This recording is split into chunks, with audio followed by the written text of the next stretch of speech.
Hello నమస్తే అండి అందరికీ వెల్కమ్ టు మై ఛానల్. ఈరోజు జరగబోయే మధ్యాహ్నం match CSK versus DC. Super match జరుగుతుంది. డీసీ వాళ్ళు చాలా స్ట్రాంగ్ టీము. చెన్నైతో పోల్చుకుంటే చెన్నై లాస్ట్ మ్యాచ్లో ఓడిపోయింది, డీసీ లాస్ట్ మ్యాచ్లో గెలిచి వస్తుంది 2-2. సో డీసీ అనేది ఇప్పుడు ప్రజెంట్ ఐపీఎల్లో చాలా పెద్ద టీము. ఫస్ట్ మ్యాచ్లో మీరు చూసారు, అశుతోష్ శర్మ చాలా బాగా ఆడాడు. సో చెన్నైలో అందరూ కూడా అవుట్ ఆఫ్ ఫామ్లో ఉన్నారు. ఒకరు ఇద్దరు కాదు, టీం మొత్తం అవుట్ ఆఫ్ ఫామ్లో ఉన్నారు. సో ప్రిడిక్షన్ తెలుసుకునే ముందు ఈ రెండింటి మధ్యన టీం ఎలా ఉందో తెలుసుకుందాం. ఫస్ట్ సిఎస్కేతో స్టార్ట్ చేద్దాం. సిఎస్కేలో Rachin Ravindra, Rahul Tripathi, Ruturaj Gaikwad, Shivam Dube, Sam Curran, Vijay Shankar, Ravindra Jadeja, Ashwin, Dhoni, Noor Ahmad, Pathirana, Khaleel Ahmed. So DC ఎలా ఉందో ఒకసారి చూద్దాం.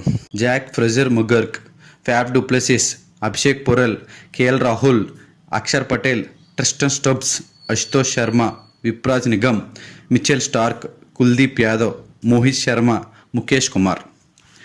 సో రెండు టీంలు కూడా బాగానే ఉన్నాయి. కాకపోతే చెన్నైతో పోల్చుకుంటే ఢిల్లీ చాలా పెద్ద టీం. చిన్న టీము అని కాదు, చాలా పెద్ద టీం. ఎందుకంటే అందరూ కూడా 11 మెంబర్స్ కూడా ఫామ్లో ఉన్నారు. లాస్ట్లో మిచెల్ స్టార్క్ లాస్ట్ మ్యాచ్లో చాలా బాగా ఆడాడు. సో ఇప్పుడు చెపాక్లో జరుగుతుంది మ్యాచ్. చెపాక్ అంటే పిచ్ రిపోర్ట్ స్పిన్కి బాగా యూజ్ అవుతుంది. సో వీరిద్దరి మధ్యన హెడ్ టు హెడ్ ఎన్ని జరిగినాయి అంటే 30 మ్యాచెస్ జరిగినాయి. అందులో చెన్నై 19 మ్యాచెస్, డీసీ 11 మ్యాచెస్ కొట్టినాయి. సో చెన్నై అనేది డామినేటింగ్గా ఉంది. అంటే అప్పుడు టీంలు డిఫరెంట్, ఇప్పుడు టీములు different.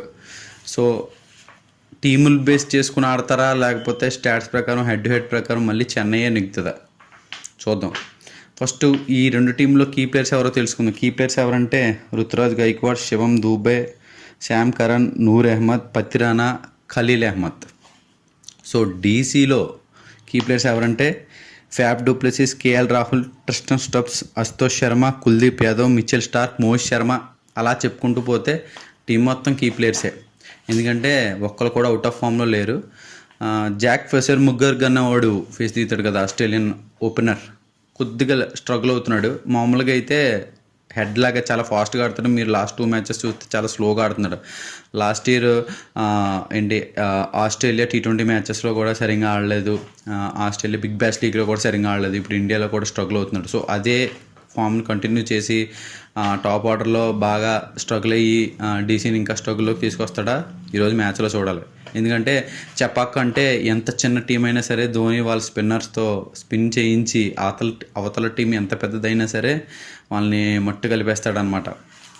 So toss is very crucial. టాస్ని ఇగ్నోర్ చేసింగ్ తీసుకుంటారు. చేసింగ్ తీసుకుని కొట్టడానికి ట్రై చేస్తారు. సో ఫస్ట్ బ్యాటింగ్లో కూడా వచ్చినా సరే నాకు తెలిసి ధోని ఈసారి మంచి ప్లాన్స్తో వస్తాడేమో అని నేను అనుకుంటున్నాను.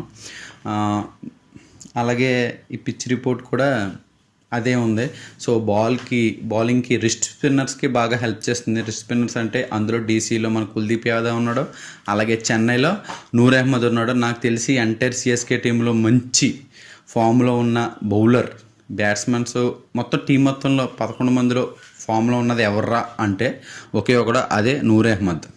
సో ఖలీల్ అహ్మద్ కూడా బౌలింగ్ బాగానే వేస్తున్నాడు స్టార్టింగ్ ఓవర్స్లో, కానీ అంతగా పెర్ఫార్మెన్స్ లేదు. సో నూర్ అహ్మదే కీ ప్లేయర్, మంచి కీ ప్లేయర్. వీళ్ళకి వికెట్లు తీయాలి రిస్ట్ స్పిన్నింగ్లో అంటే మనోడు నిన్న హార్దిక్ పాండ్యా 5 వికెట్స్ తీసినట్టు మనోడు కూడా నూర్ అహ్మద్ 5 వికెట్స్ తీస్తే మేబీ చెన్నై నెగ్గచ్చు. నాకు అయితే డీసీ నెగ్గుతుంది అనుకుంటున్నాను స్లైట్గా. ఎందుకంటే వాళ్ళంతా అవుట్ ఆఫ్ ఫామ్లో ఉన్నారు. రిస్ట్ స్పిన్నర్స్ ఇందులో కూడా బాగున్నారు. డీసీలో బ్యాటింగ్ ఆర్డర్ అంతా బాగుంది. ఫస్ట్ బ్యాటింగ్ ఆడినా సరే హిట్టింగ్ హాట్, చేసింగ్ అయితే ఇంకా జుజుబియాలకి. సో నేనైతే డీసీ అనుకుంటున్నాను. మీరేమనుకుంటున్నారో కామెంట్ బాక్స్లో మెన్షన్ చేయండి. Don't forget to like, share and subscribe. అంతవరకు బాయ్ బాయ్.